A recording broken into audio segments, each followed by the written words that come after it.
Yo, what's up sa inyong lahat dyan mga kaingot. So for today's video mga kaingot ay maglilinis lang muna tayo ng ating garden. So ayan mga kaingot, kasi marami ng damo.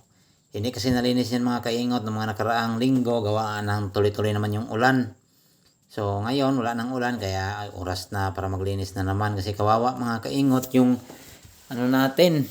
yung mga tanim natin kung maraming damo. Kaagaw kasi nila yan mga kaingot sa nutrients na binibigay natin sa kanila. Yung sa pataba, ganon. Kumakain din ng pataba yung mga damo na yan. Kaya kailangan nang putulin yung mga yan para wala nang kaagaw yung mga halaman natin. Sa mga binibigay natin na mga nutrients para sa kanila mga kaingot, para magbunga naman sila ng maayos.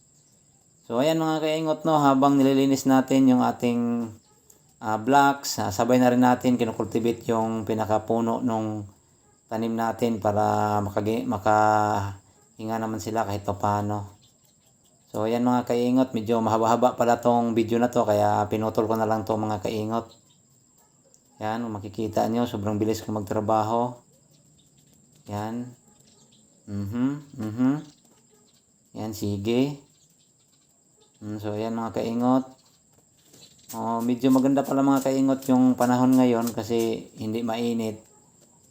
Medyo makulimlim siya, kaya napakagandang magtrabaho. Ayan. Linis-linis lang tayo. Linis-linis lang.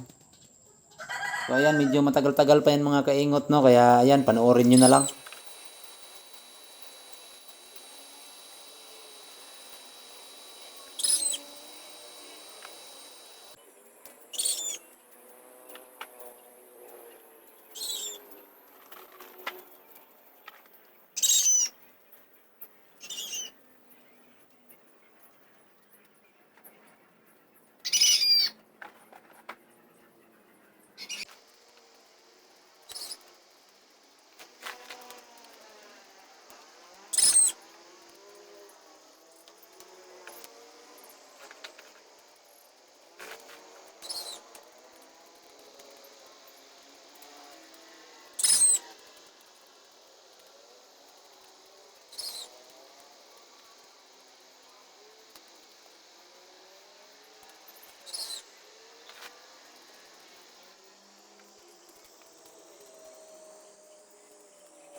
So ayan mga kaingot, medyo patapos na tayo dyan. Kunti na lang yung lilinisin natin. So inuna lang talaga natin mga kaingot yung pinaka-blocks nung yung tanim natin.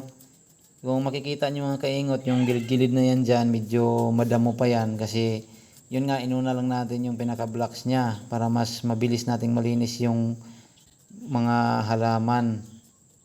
Yun. So kunti na lang yan mga kaingat, pero yung mga damo-damo na yan mga kaingat sa gilid-gilid ay lilinisin pa rin natin yan. Papahuli na natin yan kasi wala namang tanim yan dyan. Unahin natin yung pinaka-blocks at nandun yung tanim, kasi pagkatapos natin linisin yung mga kaingat ay lalagyan natin ng pataba yan. Yung pataba pala mga kaingat na ginagamit natin ay organic. May binibiling organic na pataba yung amo ko, yung vermicast. Yun yung nilalagay natin dyan mga kaingat. So ayan mga kaingot, tapos na natin linisin yung blocks na yan. Tinapon ko na yung mga damo na binunot ko. So ayan, bumalik na ako mga kaingot. At yan pala mga kaingot, meron ng bulaklak yung mga natin, pipino. So mas lalo pang dadami yung bulaklak niyan pagka nalagyan natin ng pataba yan. So ayan mga kaingot, kita-kita sa part 2. Bye bye.